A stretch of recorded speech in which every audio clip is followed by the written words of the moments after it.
Hello, everyone. It's Naomi Wolf, uh, and I am back. I'm doing a kind of marathon this week of a chapter of the Geneva Bible every night, and we'll see if that deepens the experience.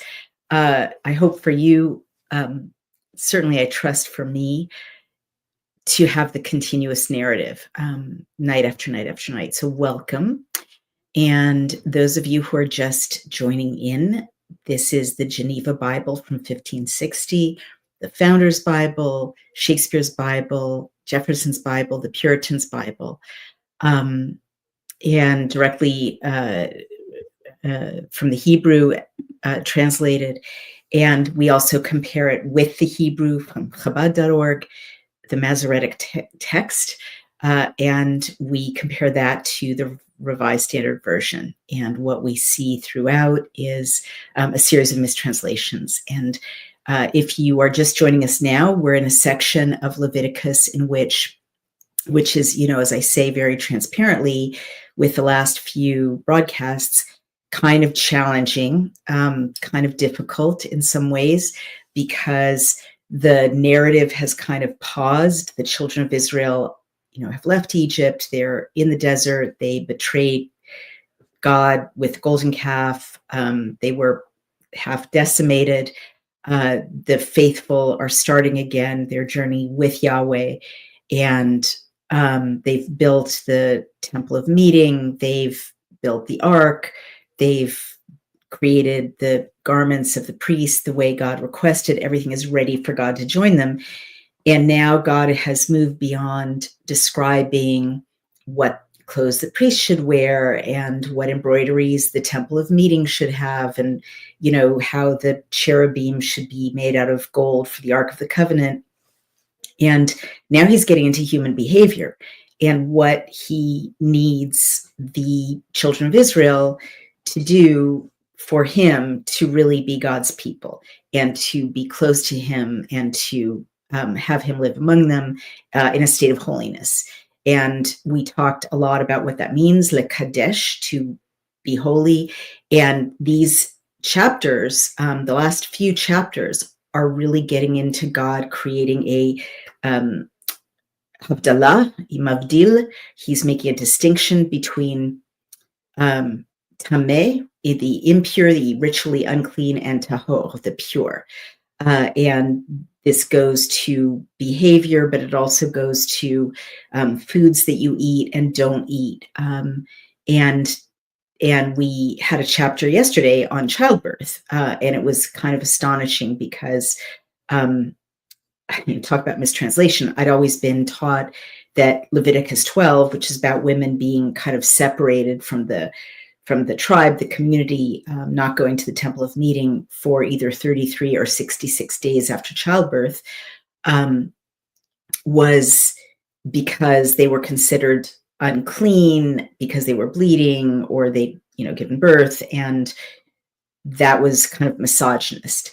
But incredibly enough, a chapter that I was told was about impurity actually has sentences in it that include, she sits in the blood of her purity, of the blood of purity. So it's, talk about mistranslation. It's a complete inversion of what the Hebrew actually says, what descends to us in the translations.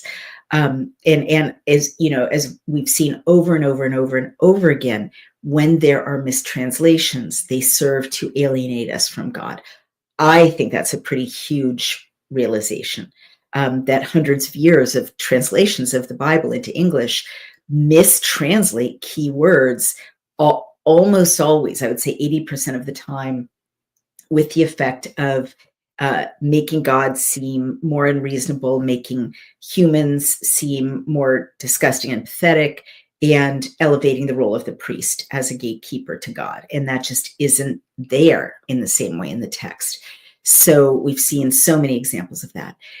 So this chapter, God is continuing, and you'll recognize a lot of the phrasing from earlier similar chapters.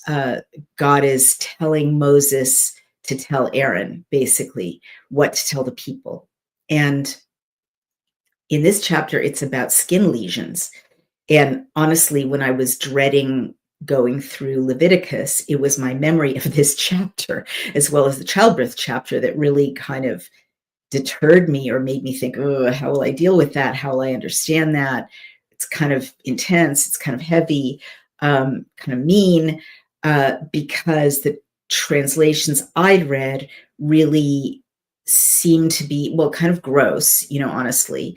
Um, I'm sorry, I don't mean the word of God is gross. I mean the idea that um, the priest had to really dig in and deal in very graphic way with skin infections, um, was a difficult thing to wrap my brain around. It's not, holy seeming. It's not elevated. It's not angels and gossamer and harps.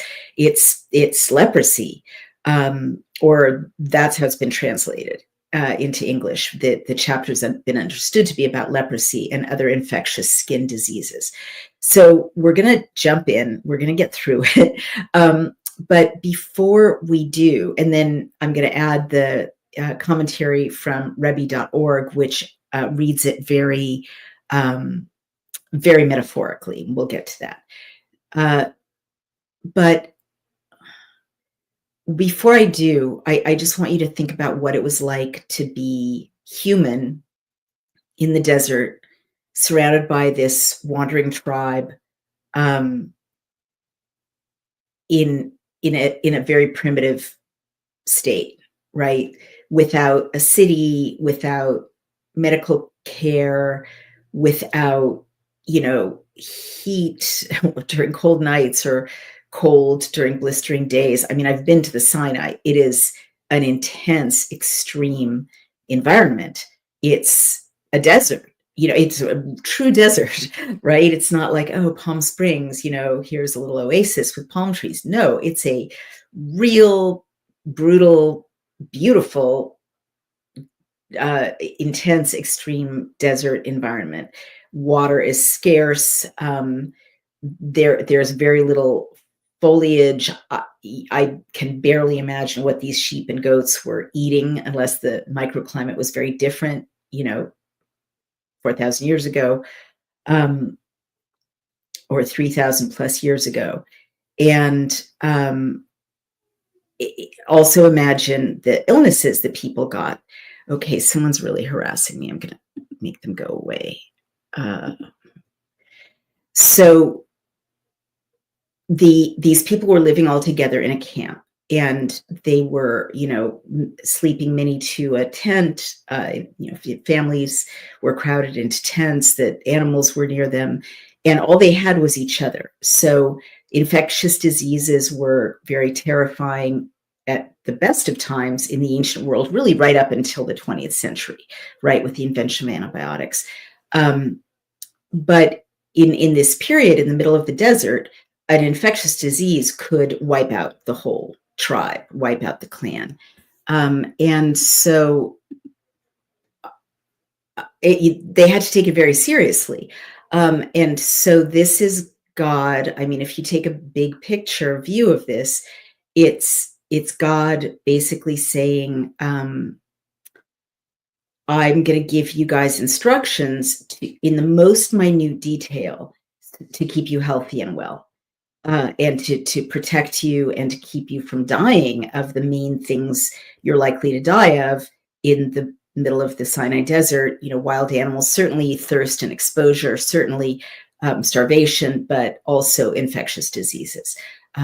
So once you take that broad view, it's a little less, difficult and kind of weird or alien to think about God giving very detailed instructions about how to avoid leprosy, which was a deadly, much feared, devastating infectious disease, from spreading in a tight-knit community where people were depending just on each other. So let's jump right in with the 1560 Geneva Bible, and it's Leviticus 13. And as I always say, if you've got the beautiful big hardback book, the facsimile, go ahead and follow along. And if you don't, Don't worry, you can just go to 1560 Geneva Bible, or I'm sorry, Geneva Bible 1560.com. It's a PDF, and it's right there, for free. So, and the subheadline is what considerations the priest ought to observe in judging the leprosy, the black spot or scab, and the leprosy of the garment. I don't know what that means. Leprosy of the garment, we'll find out. Moreover, the Lord spoke unto Moses and to Aaron, saying, the man that shall have in the skin of his flesh a swelling or a scab or a white spot, so that in the skin of his flesh it be like the plague of leprosy, then he shall be brought unto Aaron the priest, or unto one of his sons the priests. And the priest shall look on the sore in the skin of his flesh. If the hair in the sore be turned into white, and the sore seem to be lower than the skin of his flesh, it is a plague of leprosy. Therefore the priest shall look on him and pronounce him unclean. But if the white spot be in the skin of his flesh, and seem not to be lower than the skin, nor the hair thereof be turned unto white, then the priest shall shut up him that has the plague 7 days. After, the priest shall look upon him the 7th day. And if the plague seem to him to abide still, to still be present, and the plague grow not in the skin, the priest shall shut him up yet 7 days more. Then the priest shall look on him again the 7th day. And if the plague be dark and the sore grow not in the skin, then the priest shall pronounce him clean, for it is a scab. Therefore he shall wash his clothes and be clean. But if the scab grow more in the skin after that he is seen of the priest, by the priest, for to be purged, he shall be seen of the priest yet again. Then the priest shall consider, meaning think about it.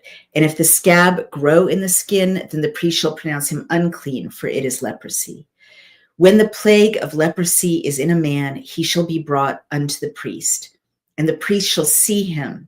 And if the swelling be white in the skin, and have made the hair white, and there be raw flesh in the swelling, it is an old leprosy in the skin of his flesh, and the priest shall pronounce him unclean, and shall not shut him up, for he is unclean. Also, if the leprosy break out in the skin, and the leprosy cover all the skin of the plague from his head even to his feet, wheresoever the priest looks, then the priest shall consider. And if the leprosy cover all his flesh, he shall pronounce the plague to be clean, because it is all turned into whiteness, so he shall be clean. But if there be raw flesh on him, when he is seen, he shall be unclean. For the priest shall see the raw flesh and declare him to be unclean, for the raw flesh is unclean, therefore it is the leprosy. Or if the raw flesh change and be turned into white, then he shall come into the priest, and the priest shall behold him. And if the sore be changed into white, then the priest shall pronounce the plague clean, for it is clean. The flesh also in whose skin there is a bile and is healed, and in the place of the bile there be a white swelling or a white spot somewhat reddish, it shall be seen of the priest, meaning by the priest. And when the priest sees it, if it appear lower than the skin, and the hair thereof be changed into white, the priest then shall pronounce him unclean, for it is a plague of leprosy broken out in the bile. But if the priest look on it, and there be no white hairs therein, and if it be not lower than the skin, but be darker, then the priest shall shut him up for 7 days. And if it is spread abroad in the flesh, the priest shall pronounce him unclean, for it is a sore. But if the spot continue in his place, meaning in its place, and grow not, it is a burning bile. Therefore the priest shall declare him to be clean. If there be any flesh in whose skin there is an hot burning, and the quick flesh, meaning the living flesh of the burning, have a white spot, somewhat reddish or pale, then the priest shall look upon it, and if the hair in that spot be changed into white, and it appear lower than the skin, it is a leprosy broken out in the burning. Therefore the priest shall pronounce him unclean, for it is the plague of leprosy.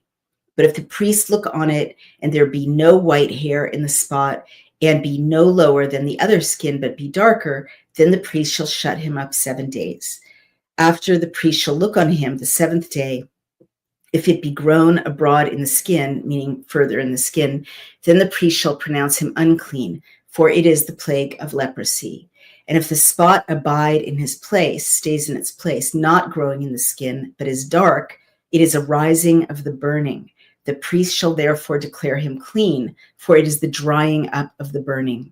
If also a man or woman has a sore on the head or in the beard, then the priest shall see the sore, and if it appears lower than the skin, and there be in it a small yellow hair, then the priest shall pronounce him unclean, for it is a black spot and leprosy of the head or of the beard.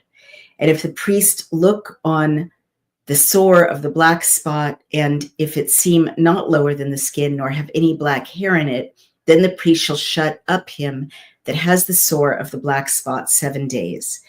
After, in the 7th day, the priest shall look on the sore, and if the black spot grow not, and there be in it no yellow hair, and the black spot seem not lower than the skin, then he shall be shaven. But the place of the black spot shall he not shave.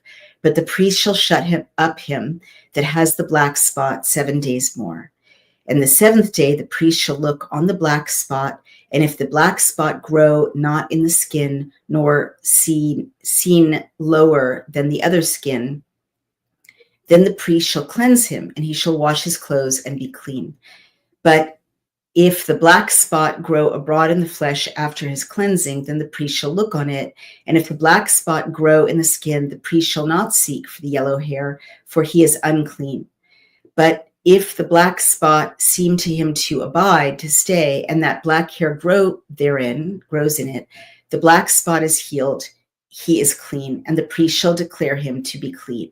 Furthermore, if there be many white spots in the skin of the flesh of man or woman, then the priest shall consider, and if the spots in the skin of their flesh be somewhat dark and white overall, it is but a white spot broken out in the skin, therefore he is clean.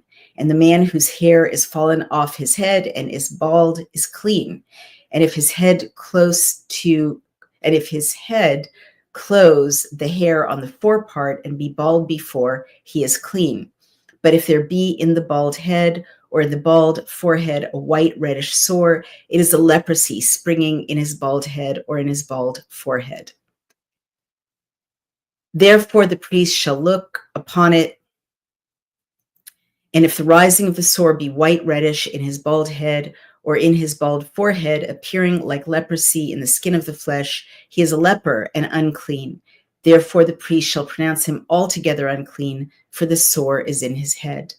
The leper also in whom the plague is shall have his clothes rent, torn, and his head bare, and shall put a covering upon his lips, and shall cry, I am unclean, I am unclean. As long as the disease shall be upon him, he shall be polluted, for he is unclean. He shall dwell alone, outside the camp, shall his habitation be.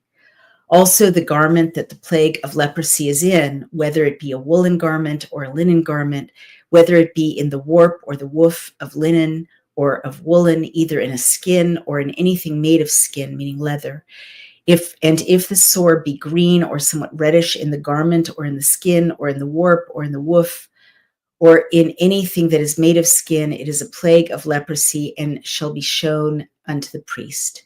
Then the priest shall see the plague and shut up it that has the plague 7 days, and shall look on the plague the 7th day. If the plague grow in the garment or in the warp or in the woof or in the skin or in anything that is made of skin, that plague is a fretting leprosy and unclean. And he shall burn the garment or the warp or the woof. And warp and woof are like threads that are woven in fabric, whether it be woolen or linen or anything that is made of skin wherein the plague is, for it is a fretting leprosy, therefore it shall be burnt in the fire. So they're saying you can catch leprosy from the garments of the person who's been wearing the garment if they have leprosy. If the priest yet see that the plague grow not in the garment or in the woof or in whatsoever thing of skin it be, then the priest shall command them to wash the thing wherein the plague is, and he shall shut it up 7 days more. Again, the priest shall look on the plague after it is washed. And if the plague have not changed its color, though the plague spread no further, it is unclean. You shall burn it in the fire, for it is a fret inward, whether the spot be in the bare place of the hole or in part thereof. And a fret is a hole, I believe. And if the priest see that the plague be darker after that it is washed, he shall cut it out of the garment, or out of the skin, meaning the leather, or out of the warp, or out of the woof. And if it appears still in the garment, or in the warp, or in the woof, or in anything made of skin, it is a spreading leprosy. You shall burn the thing wherein the plague is in the fire. If you have washed the garment or the warp or the woof or whatsoever thing of the skin it be, if the plague be departed therefrom, then shall it be washed the second time and be clean. This is the law of the plague of leprosy in a garment of woolen or linen, or in the warp or in the woof, or in anything of skin, to make it clean or unclean. So that is the Geneva. But wow, this is so nice. I have over 1,000 people jumping in to hear Leviticus 13, even though it's a difficult chapter. That is wonderful. Welcome. So that's the 1560 Bible, Leviticus 13. And you can hear some echoes from the previous chapter. You remember in the previous chapter, it ended, this is the law of childbirth. And so this ends, this is the law of how you treat the garments of people who are leprous. And, by implication, this is the law, this is the instruction, this is the guidance, these are the rules, essentially, for people who have leprosy in the camp.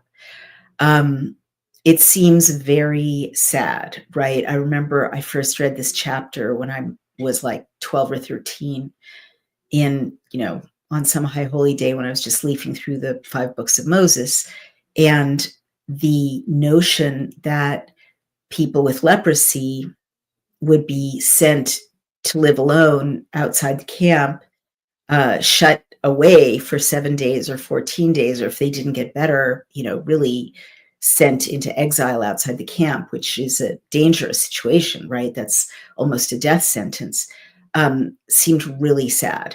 And there's a famous sentence in Leviticus 13 that descends into Western culture, which is the leper saying, unclean, unclean. Actually, in the Middle Ages, the leper was supposed to carry a bell and say, unclean, unclean, and ring the bell as he or she walked around in order to warn people to keep away from the leper. So sad, right? And the leper covering his face or her face, down to the lips. What does this remind us of, right? I mean, this was a real infectious disease with real dangers, and there was no alternative but isolation. I mean, this was before any kind of modern medicine. But it doesn't make it, less sad to read about. It's so interesting that our fear of infectious disease, which is so captured in this chapter, was really drawn on during the COVID hysteria. It was the same idea, unclean, unclean. The unvaccinated were unclean. You weren't supposed to go near them. They were supposed to be exiled from society outside the camp of humanity. Very similar. And I would say that these stories from the Hebrew Bible are so ingrained in Western consciousness, whether we're aware of them or not, that stories like the COVID story and the, exile the unvaccinated or exile the person with COVID or whatever it is, let them die alone. These come from, they're informed by our collective memory of these stories. And certainly Leviticus 13, this very sad, somber, recognition that some people have a deadly infection. And the priest was tasked by God with the role of, examining in a very graphic and granular way the bodies of people who were infected with disease, this disease particularly, to ascertain if they should be reintegrated into the community or be shut away until they healed, or if they didn't heal, really be exiled from the community altogether. So it's a big responsibility, and you recognize that that we're kind of how can I put it?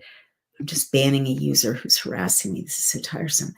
Um, this is really a medical chapter, right? It's about medical practice.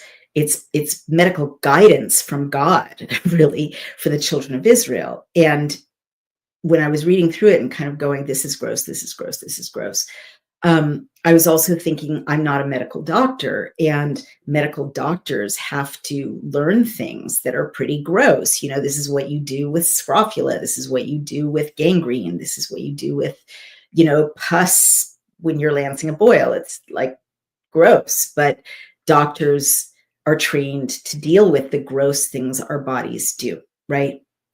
And it seems surprising, just like it was sort of surprising in a world of very sanitized religion, that we had such a graphic description of what to do with women who are bleeding from childbirth in the last chapter. So it seems kind of surprising that in the sacred text, there's this chapter about the priest, you know, examining lesions on the bodies of infected people and checking, you know, whether the hair in the boil or in the lesion is you know, golden or black, or whether the skin has been depressed. But really, if you again take a step back, at a time without any doctors as we understand them, and certainly the children of Israel in the middle of the desert probably didn't have any kind of systematized medicine at all. They might have had kind of folk remedies that they remembered from their lives in Egypt, but they were kind of probably at the mercy of the elements because they didn't have the many things to make use of in the middle of the desert to heal people, right? Um, if you look at it that way, then this is kind of a beautifully humble chapter in which God is saying, okay, some of you are going to get sick. You know, sickness is part of the human condition. You're in the middle of the desert.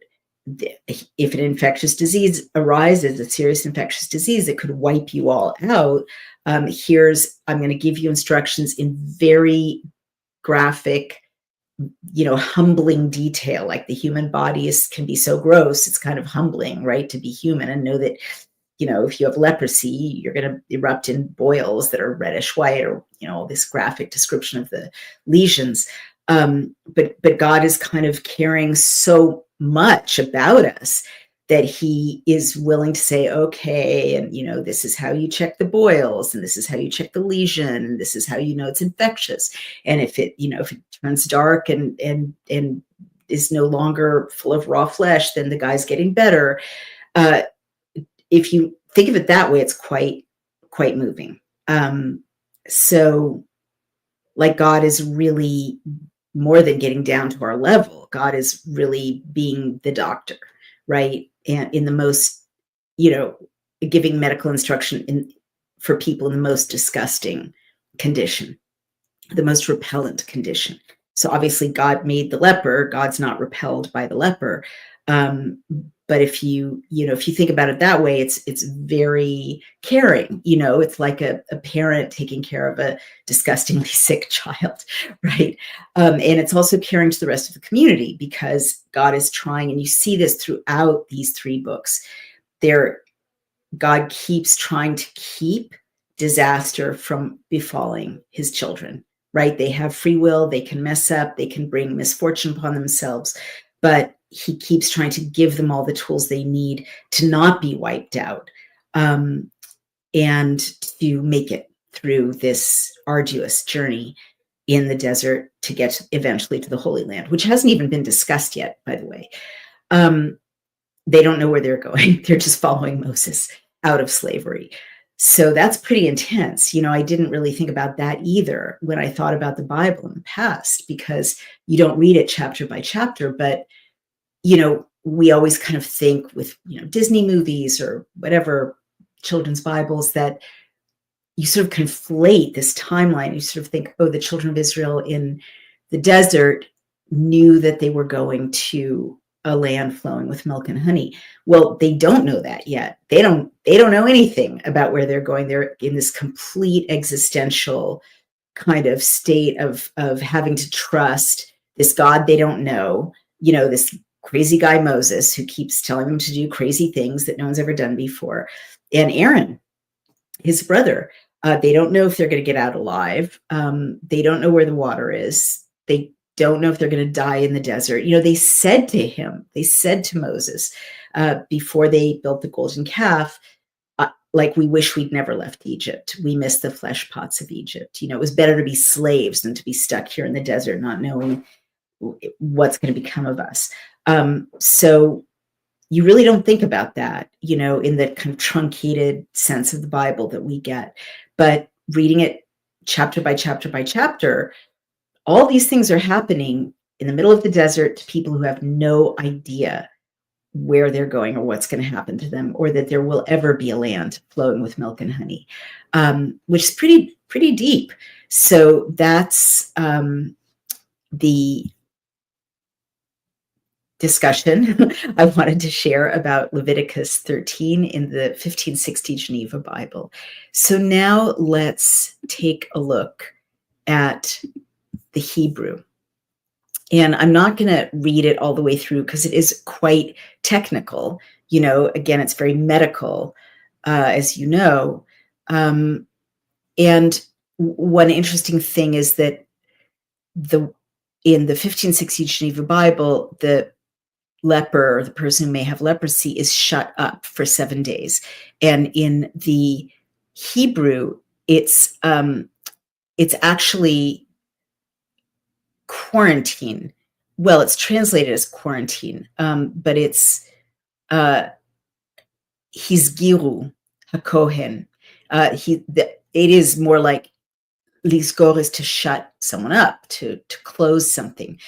So this person is closed. The priest will close him for 7 days for a second time. And so it's not really quarantine. That's kind of an over elaborated word. It's really just closing him up, setting him aside, not to include him in the community until we know that he's not infectious. And so it's pretty straightforward. But the other word I'm going to call your attention to is that, the translation of what the priest is looking at in all these translations is clean and unclean, clean and unclean. And that really descends to us, that dichotomy is clean and unclean. But Hebrew speakers have been pointing out, and it's true, and I'm pointing it out, that the word in Hebrew really isn't clean versus unclean. It's tahor. And you know that word well by now. It's pure, right? It's in a state of spiritual cleanliness, but it's spiritual cleanliness, right? It's not like material clean versus unclean. And the opposite of tahor is tameh, as you recall. And so here we have it again as a verb, basar chai yitma. The live flesh, it's talking about the lesion, if live flesh appears in it, living flesh literally appears in it, yitma, it will become impure. It will become ritually impure. So again, it's much more compassionate in the Hebrew. It's that distinction we talked about in the last 2 chapters between the holy and the not holy, right? But it's not like, oh, gross, you're unclean. It has a different connotation. So everything is just very technical, almost dermatological, the lesion, the golden hair, pretty straightforward. The baldness, the garments. I just want to note when it says his garments shall be torn, begadav yiyu plumim. Beged is a garment or clothing, will be rent or will be torn. As I mentioned in the past, that is, I don't want to say Jewish because Judaism doesn't exist yet, but that's the traditional way of showing mourning, right? And so if his garments are torn, it means that he's signaling that he's not in a state of wholeness, in which he can be, among people. And let's see how in line 45 he says unclean, unclean in the Hebrew. Veha tsarua asher bo, and the person with the tsara'at is how they pronounce it, tsarua, that is in him, hanega begadav, yu prumim verosho, his garments shall be torn, his head, yiyeh parua, will be unshorn, ve'al safam, yate ve'tameh tameh ikra, and unto his mustache he shall cover himself, and tameh tameh ikra, impure he will call. So it's still sad, but it's more about being in a state of apartness rather than uncleanness or, ritual impurity, basically. Now, how does it say he shall dwell isolated in line 46? And you hear that repetition of tameh, tameh a lot. Kol yemei asher hanega, all the days that the lesion is on him, bo, or is in him, yitma tameh. It will impure be. Who badad yeshev, that's so sad, alone he will sit, literally, or he will live. Michutz lamachane, outside of the camp. Moshavo, his dwelling place. And you hear the repetition of yeshev and moshavo, it's the same root. Lashevet is to sit. It also means to live or to dwell. I told you earlier, moshav, which is like a kibbutz, comes from that same root. And there's the lesion, there are the threads, and let's see, it shall be immersed a second time.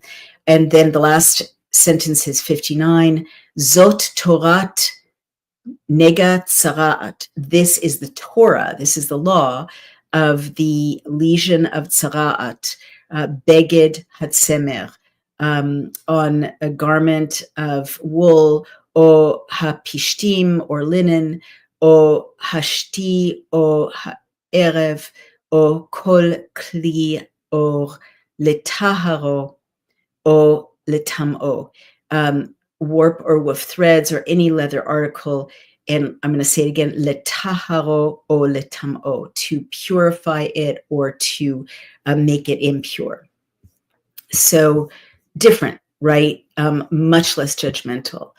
And I just want to see what the Revised Standard Version does. I won't dwell on it a lot because, again, it's such a technical chapter. You're probably not going to see a lot of language variation, but this is interesting. This Revised Standard Version has a lot of repetition of the word diseased. Disease, the disease appears to be deeper. It is a leprous disease.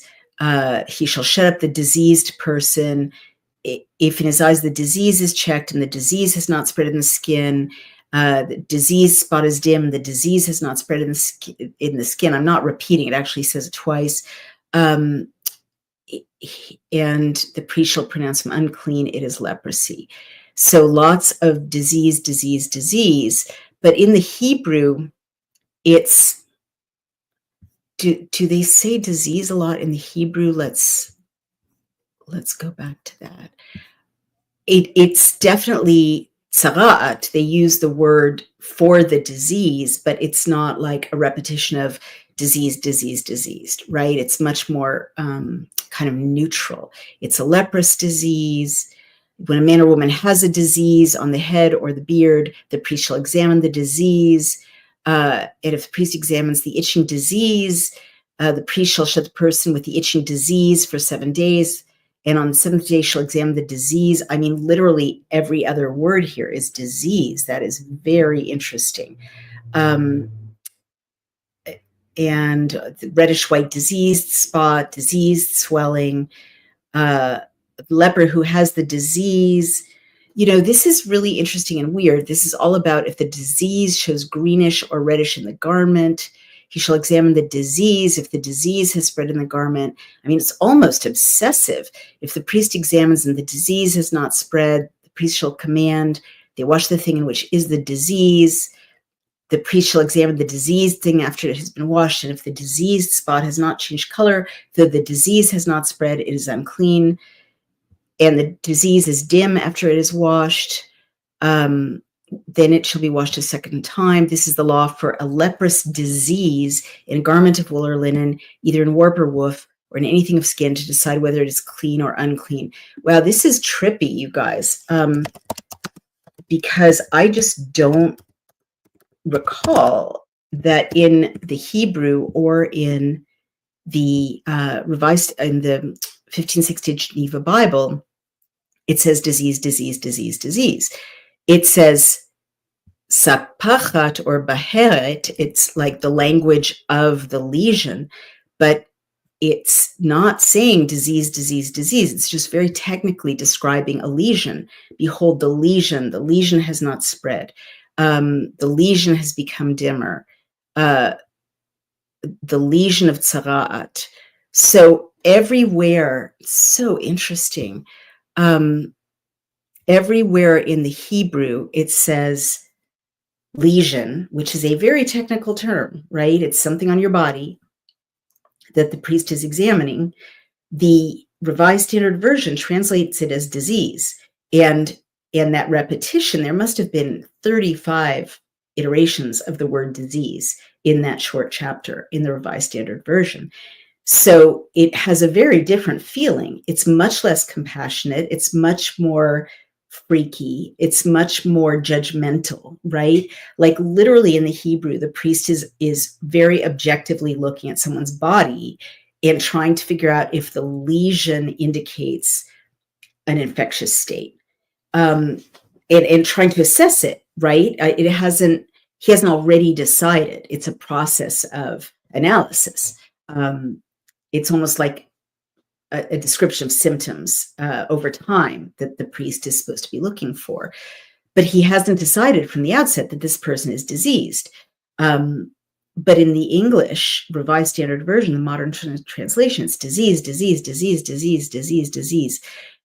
I think it's very COVID-y again. I think it has that effect almost hypnotically of suggesting this fear state, and that humans are diseased or risk being diseased. And if they're diseased, they're unclean. And that's not the vibe of the Hebrew. It's certainly a very serious thing that the priest is dealing with, but he doesn't prejudge. He's checking, he's seeing, and he's being as calm as possible as he assesses these symptoms of what could or could not be a diseased state. So it's a completely different chapter in the Revised Standard Version. Now, I'm just going to read one more thing. And by the way, remember at the end of the last chapter when it said 33 days or 66 days for a woman to be isolated after childbirth, I said right when we were wrapping up that Judaism, and it goes back certainly to this period, has sacred numbers and actually a whole sacred numerology. That came later. That came, from Tzfat and the mystics, and the rabbis after the Second Temple's destruction developed numerology. But remember when I said that Hebrew's kind of a magical language, every letter in Hebrew corresponds to a number. And so the whole kind of later Jewish numerology sees patterns in the numbers that correspond to the letters in a given word. That's a bit of an aside, but the point is there are sacred numbers in Judaism. And one of them is 33, which I mentioned, which was the age that Jesus was when he died. one is 7, which I also mentioned. So here twice you have the iteration of 7 days he'll be shut up. If he's not better, another 7 days, the person with leprosy or who may have leprosy is shut up. 7 days it took for God to make the world, and on the 7th day he rested. There's a lot of magic in the number 7. So I'm just mentioning that. And I want now to go to the Rebbe.org, which is the resource from Chabad that I've started to use with these chapters that are so difficult because they seem so kind of literal and just challenging, with people being separated out as unclean and sent to live by themselves. So in the Rebbe.org, the previous chapter, which was about childbirth, is contrasted with this chapter, and the contrast is life and death. And it says the name Tatzriya, which underscores the theme of conception, is connected not only to the opening passages, but to the reading in its entirety. This appears to present a difficulty, for although the first passages speak about birth, meaning the last chapter we read, the main body of the reading concerns itself with tzara'at, a bodily affliction resembling leprosy. Tzara'at is the very opposite of new life. Indeed, our sages, the rabbis, state that a person afflicted with tzara'at is considered dead. What place does such a subject have in a Torah reading associated with new life? And this is where it's actually helpful because it gets beyond the literal. This difficulty can be resolved on the basis of 2 concepts. First, tzara'at is not merely a physical malady. It is, to quote the Rambam, who's a great commentator on the Torah, quote, beyond the natural pattern of the world, a divine sign and wonder for the Jewish people to warn them against speaking lashon hara, and that's gossip and slander. It means literally, lashon is tongue, and hara, ha is the, and ra is evil. So it's evil tongue, it's gossip and slander, it's negative speech. So in this exposition, the tzara'at, the leprosy or the boils or the lesions don't come out of nowhere. They're read as a warning, almost a magical warning to the Jewish people not to engage in evil speech. And this is, a very common ancient belief that if someone's afflicted with something, they may have committed a moral sin, right? If they're afflicted with something physically. Secondly, the punishments prescribed by the Torah are not for the sake of retribution. This comes up over and over in our readings, guys, but rather to absolve a person's sin and enable him to correct his faults. Tzara'at clearly expresses this principle. Because a person creates strife and friction between others, he becomes afflicted with tzara'at, and as a result is required to remain alone. Only when he has removed the influence of friction from himself, it is possible for his body to be purified and for him to rejoin society. Thus, tzara'at, the leprosy-like symptoms, is a divine instrument intended to prod an individual toward personal refinement and encourage the spread of peace and love. As such, it is an extension of the theme of Tatzriya, focusing on our efforts to bring something new and pure into ourselves and our environment. Tzara'at is employed as an analogy. Again, these rabbinical exegeses, at least in Chabad, are very metaphorical, right? So he's saying it's an analogy, it's a metaphor to describe the status of our people in the present age, for we are in exile, quote, alone with our dwelling outside the camp, end quote. Yet our divine service centers on Tatzriya, sowing seeds of godly influence through our observance of the mitzvot, the commandments, and we will reap the harvest of these efforts with the coming of Mashiach. May this be in the immediate future. And just a reminder that Jews don't believe the Mashiach has come yet. I don't know, right? But Chabad definitely believes that the Mashiach, the Messiah, is coming in the future. So there you have it.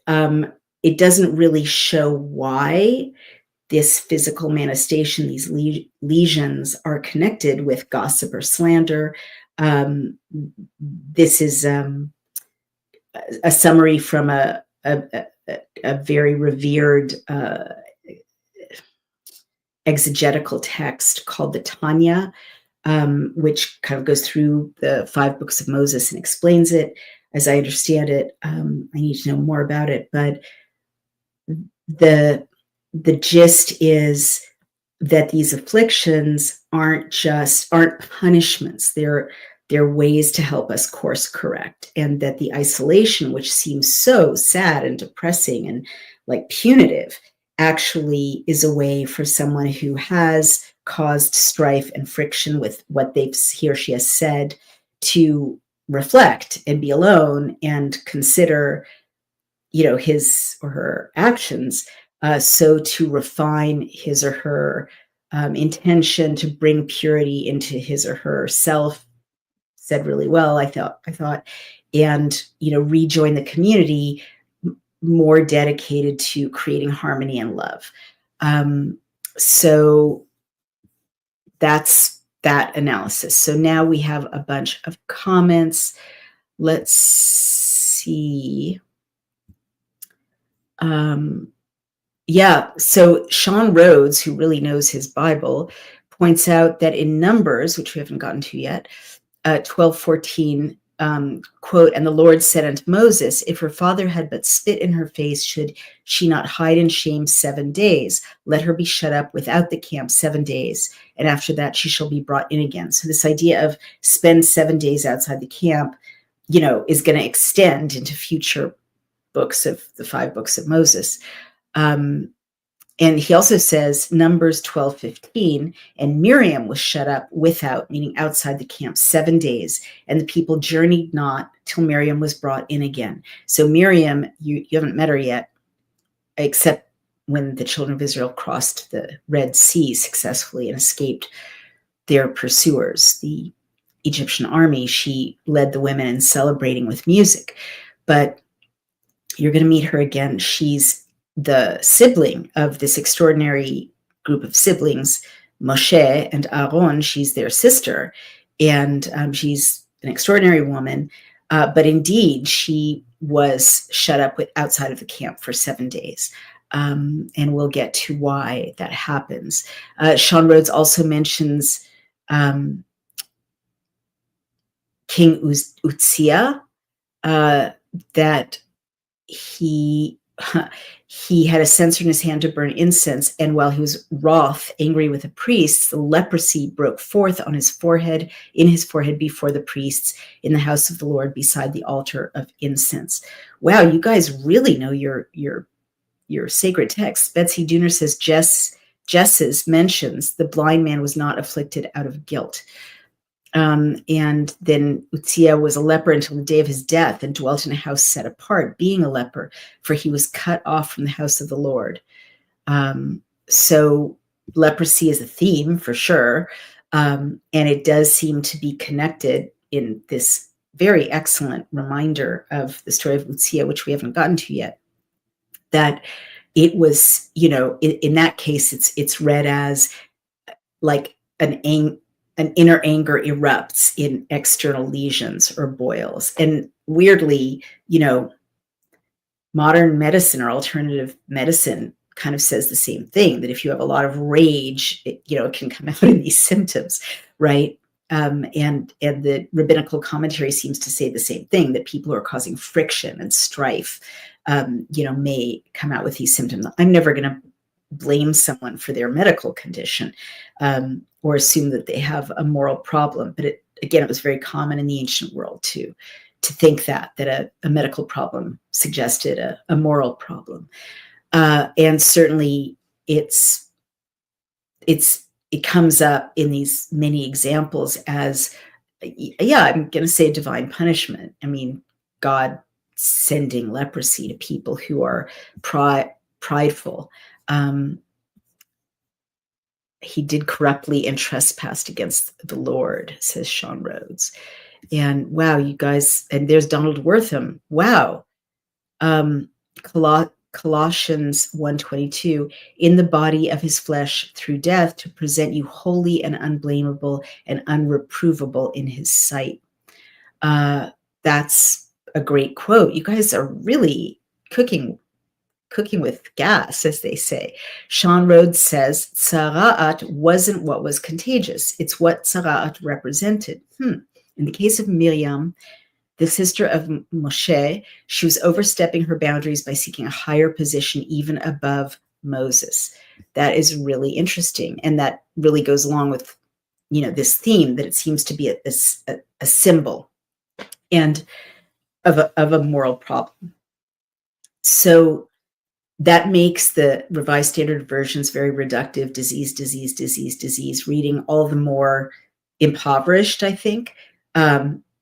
If there's this dimension of pride and stubbornness and self-regard and engendering conflict, then this passage and the metaphor of leprosy makes sense. And Pugnacious for Truth says, God gave them the commandments and instructions because they were under Egypt's knowledge for 400 years. Well, they certainly were under Egypt's knowledge for 400 years. Wow, Donald Wortham, you're finding a lot of relevant quotes. Zechariah 13:1, in that day there shall be a fountain opened to the house of David and to the inhabitants of Jerusalem for sin and for uncleanness. So I imagine a lot of Christians would read that passage as foreshadowing the birth, the arrival of Yeshua, who is seen by Christians as Mashiach, as the Messiah. All right, guys, once again, we've come to the end of our time. Once again, I had thought I was not going to find a way into this chapter, and kind of incredibly, with your help, the chapter opens out even a very, initially difficult and challenging chapter. So it's really food for thought, right? And if we are suffering in some way, whether with physical or emotional maladies, this passage definitely reminds us to kind of look at ourselves and take some time, to maybe not literally be alone, but to have space to reflect and examine what we're doing, and if maybe we are contributing in some way to the disharmony or dis-ease that we're experiencing. Again, never to blame the victim, but that seems to be the theme here, and certainly the theme from the analysis by the rabbis, that always love and harmony in our speech and in our social life is the goal. And how often do I personally fall short of that, man? I can tell you, like, I remember going to a Buddhist retreat when I was a very young woman, and they talked about the Eightfold Path. And one of the things you're supposed to seek is right speech. And that means not gossiping, not complaining, not lying, certainly, right? Not saying hateful things, not hurting people's feelings. And I thought, wow, out of all the things I could identify that I'm doing wrong, that I'm tempted by, harmful gossip was the one that, I really realized I kind of do engage in that, and I better stop.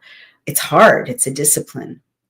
And one falls off the wagon, regularly, get back on the wagon. But this passage really reminds us to, bring purity into our speech and purity into our social lives in that best sense.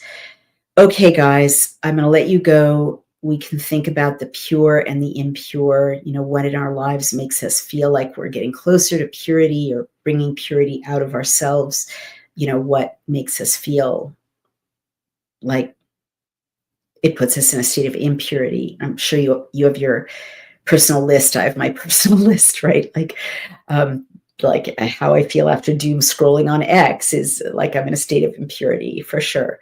Random shopping on Amazon, I'm in a state of impurity. I could go on. Certainly being short-tempered with my loved ones, or not patient, or not listening, or not attentive.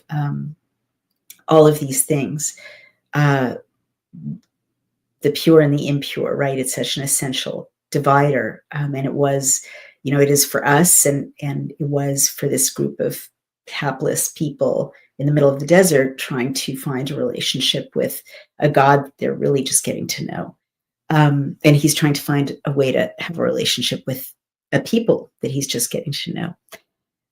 All right. I will see you here tomorrow night around the same time, around 9 o'clock. And remember, if you like these readings, we need your support. You can subscribe over on Outspoken on Substack, or you can subscribe on Daily Clout, or you can donate in either place. It helps us pay for all the people who produce and distribute these videos. And if you can't do that, keep us in your thoughts and prayers, and we'll see you tomorrow. Thank you, everyone.